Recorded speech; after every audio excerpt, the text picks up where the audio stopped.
Hello everyone, welcome to the channel. This is Greg. I'm going to do a little bit different tonight. This is not going to be a session video. I'll have one coming later this week. Tonight I was going to show you a little bit about my journey on solo playing and why I settled on ShadowDark to start my soloing journey.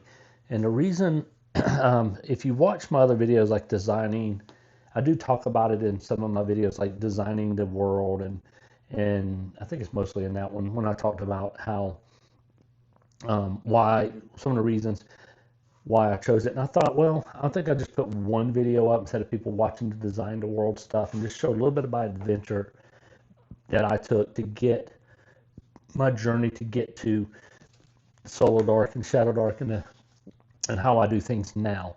Um, and so when I first started wanting to do solo, and this has been a long project to get this thing started, um, I was trying to find, what everybody does, right? Is try to find, okay, what um, I need random tables. Do I need a setting? What system am I going to use?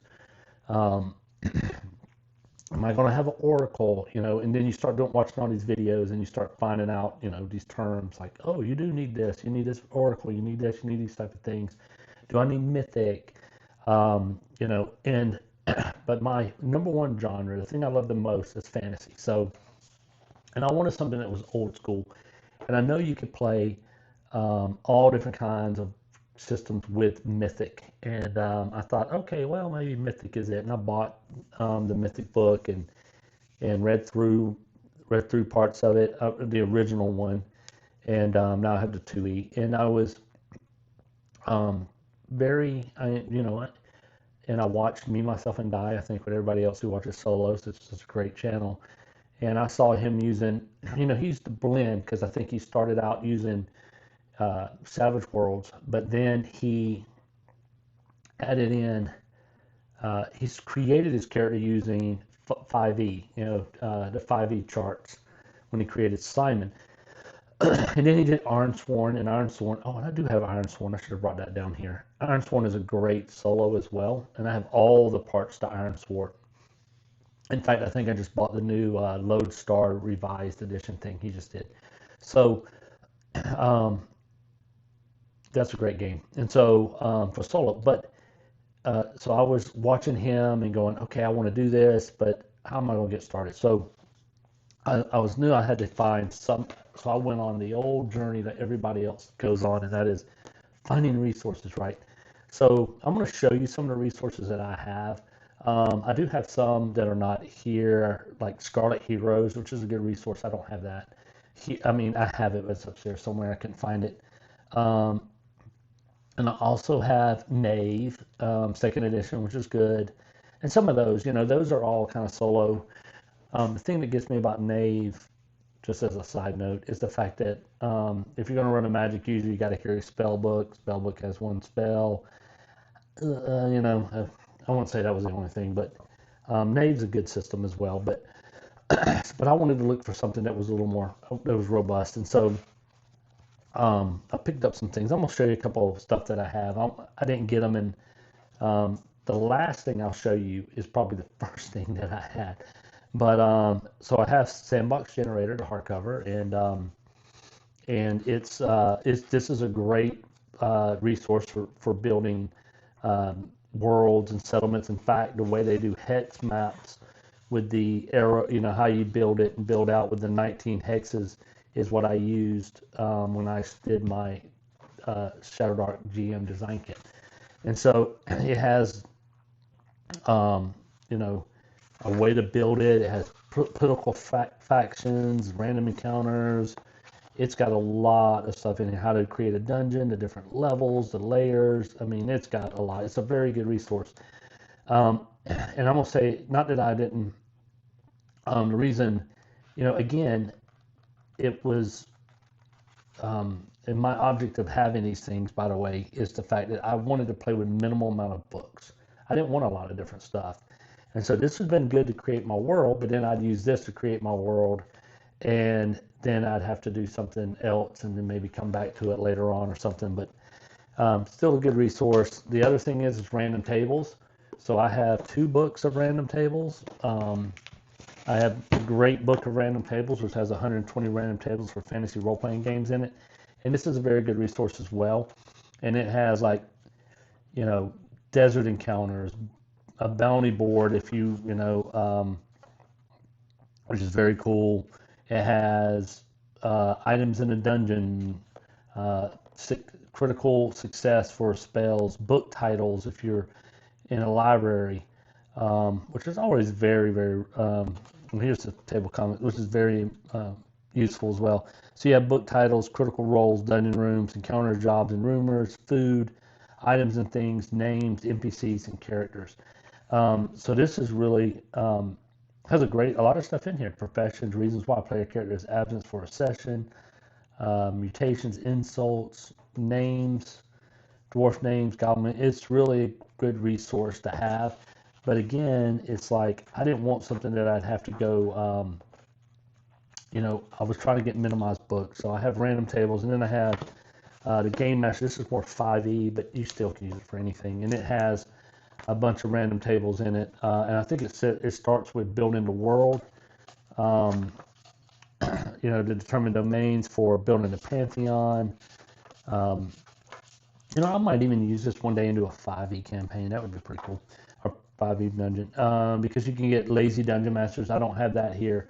I have it upstairs too, but he has a lot of good charts. And then I also have the 5e solo book that's kind of like the ShadowDark book, but it's a lot thicker and it has a lot of stuff in it. It has a lot of random tables just like this in it. And it's a very, here's coastal random encounters for different levels. Here's desert, here's temperate, here's grasslands, here's hills, underwater and swimming, desert environmental hazards. I mean, there's a lot in these books. And I think I got this at just a regular bookstore. And they have gifts and curses, magic, miscellaneous stuff. And it's a very good book for random table. But again, it's got one-shot adventures.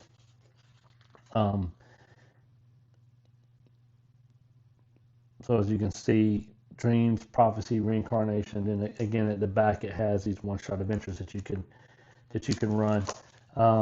It's a very good resource with the maps and everything.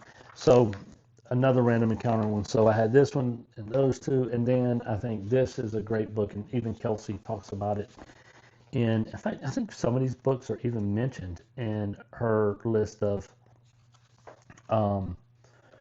in building stuff. The city encounters for sword and wizardry. I have those old. I have a bunch of that city encounter stuff as a second edition castle. And see, I got a ton of things to generate. Index card RPG. I have all these type of things. But again, I was looking for something that will be the theme of this video. One thing, that I could use and build everything from one, because I think that's the easiest part to get started on your solo plan. And so this is an amazing book too. The Tomb of Adventure Design by Matt Finch. He created, worked on Ostrich. He worked on Sword and Wizardry, which I think they have a new edition coming out. And I think Ostrich is getting redone as well. And so this is a fantastic. Look at all the different tables that you have in here. Placing landmarks, building a map, building a dungeon area, building a pantheon, building large containers contained, small containers, what comes next, basic ideas, continue, what comes next, in a thrones continued. It has everything that you can think of. This is a traps. This is a 500-page tome of just tables, swamp dressings, desert, small caravans, shipwrecks. I mean, everything you can think of. Abstract city encounter generator, law and order. Everything you can think of is in this book. So it's a great resource. And again, it's one that in fact I think. If I remember that Kelsey said she's used it a million times to help design adventures and stuff. And so, and then this was my first thing right here. So I had a notebook. I wanted, just as you can see, I have one binder for my ShadowDark. I wanted a binder, and then it had I found a uh, one page adventure generator. Had that. I found the one page dungeon generator, which is right here, that I could use. I also have some one page map ones. I don't think I have them in this book. Did I have them? No. And then this one, this wilderness exploration. All these pages are basically tables from, I think, the old Judges Guild Winterlands. Is it Winterlands? Wilderlands, or whatever it's called. This is the old school stuff. Someone took it and put it all together, and it's got ruins, relics, how to build layers, islands, temples and shrines, villages and towns. I mean, it has, and then it has the, the map that goes with it to help you build the region, build it out, and you can name your places on it. Yeah, so this is it. It came from Judges Guild's publication for sale through drive-thru, and these are, I think it used a lot of this stuff. Village Book 1 and 2, Castle Book 1 and 2, Book of Ruins, Temple Book, Island Book, the Magic Statues from Tego Manors, and Wilderlands of the High Fantasy, the Lurid Layer. So he took all this stuff and adopted it all into one thing. And so, excellent resource. I also downloaded the solo dungeon adventure made by Gary Gygax, and his Castles and Crusade solo dungeon adventure for that he did in his newsletter, right? And so, but all this is found in the original Dungeon Master's Guide. So if you look, you'll find he republished these in here. But it's basically a way to create dungeons as you're soloing. And then the last thing I found was Classic Dungeon Designers Netbook number 4. This thing is it's an unauthorized reference source book, contains everything the Dungeon Master needs for designing encounters for first edition Advanced Dungeons & Dragons adventures. Conveniently organized for online and tabletop use, also compatible with Ostric, because Ostric is is basically a revised edition of first edition. And so it has the table of contents. It has men, demi-humans, and humanoids. These are NPCs. The underworld, the wilderness, settlements, civilizations, treasures, the campaign, and forms and apprentices. This thing has this is an amazing resource. So like here's halflings. And so one thing that's cool about old school D&D and the Monster Manual is that if you had gnomes, and one of the adventures has a gnome settlement in it, what you would do is you would roll the type of gnomes. It's a surface gnome, deep gnome, exiled gnome. The number appearing is 40 to 400. So when you roll this amount of number, it will tell you, like, for every 40 you have the fighters, for 100, 160 you have a chief. So you could build your settlement. You could say, oh, I have it's crazy that the party is going to run into a group of gnomes, and it's going to be 40 to 400. And it's the same thing with halfling, 30 to 300, and it was just, and you will see like bugbears, and it groups it down, what's in their layers, centaurs, like these are all the humanoid groups, if you ran into them. Spell book assortment, bandits and brigands. So it tells you their common hideout, the equipment that they have, the archetypes that they are. The group, if you want a group, it has you a breakdown. And the beginning of it was really cool. It has these are all NPC clerics you can use, fighters, paladins, illusionists, and they already have all their stats, their items, and just their AC. So if you really just needed someone on the fly, first level non-player characters for henchmen, hireling, patrons, and prisoners. This is an amazing resource for Ostric. I probably will use it down the road because, like I said, I'm going to play some different ones. But the thing about ShadowDark is it already has that old school feel. Tropical wilderness encounters, temperate civilized encounters, mines. How to build these things, ruins, graves, dungeons, the entrance to type. Just an amazing book, right? Has everything in here. Treasure, that based upon level, mundane books, scrolls. Oh, sorry guys, just looking through this stuff. And then at the end of it, it gives you resources. So, and it gives you the ranges of dice conventions and ranges, and a bibliography where a lot of this stuff came from, which is very, very cool.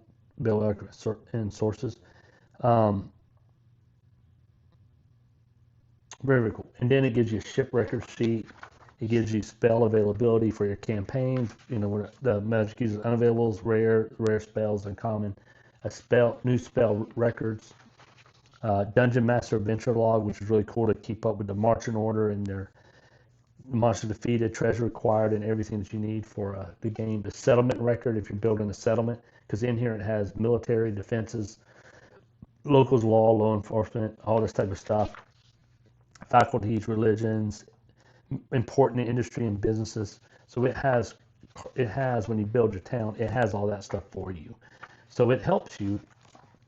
Like here's your settlements. It has settlements themes, the resources, the rulers and who rules it, inns and taverns with some rumors in here. Very cool, very good book. And then it has news, rumors, and events page to write down. It's almost a lot like my little book, right? Random encounters that you can generate your own, wandering monsters in your dungeon per level, NPC cards that you can just write your NPCs down. Very, very cool book. A lot like the thing that I've built. So these are the things I had, and I was trying to get together and play without a lot of success because I just felt like I was overwhelmed.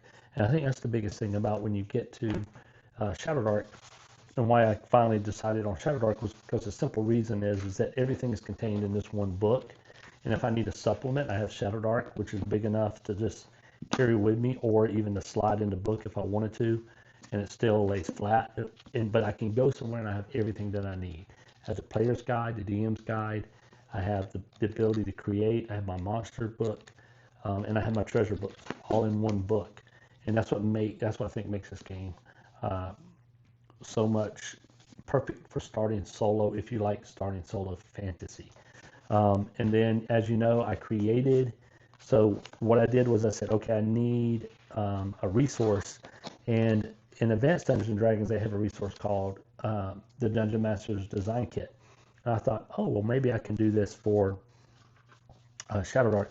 And so that's what I did. I got together with Todd Pickens and we were able to work this out. So you've seen this, and if you want to see how I use this, I do have 4 videos on building the world, building the settlement, building NPCs, and then how to build adventures. But it's all from this book. So, you know, so that's what it just made everything simple for me. And I think simple helps you get started.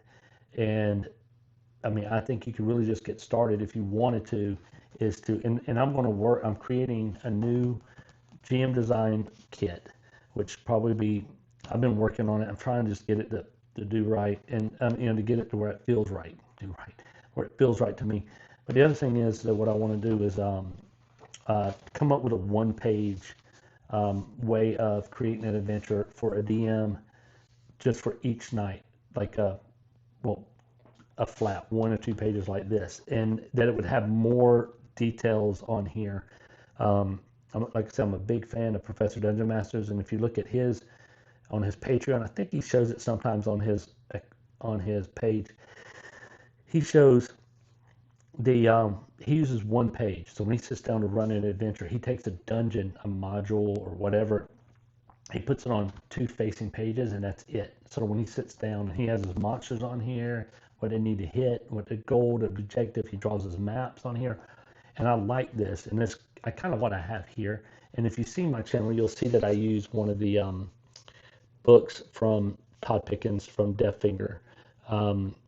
It's his DM guide, DM journal, and I really like it because I just wish it was bigger.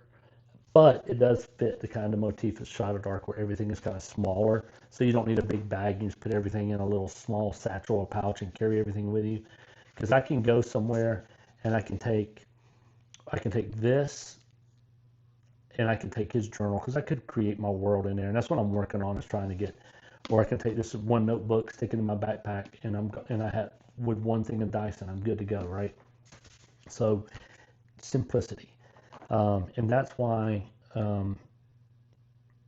this is my journey, and this is why I decided that if I'm going to run a fantasy game, ShadowDark is the way to go. Because a lot of these games, I just think at the bottom line, when it comes to a fantasy, whether you're going to play whatever edition of D&D, whether you're going to play ShadowDark, Osric,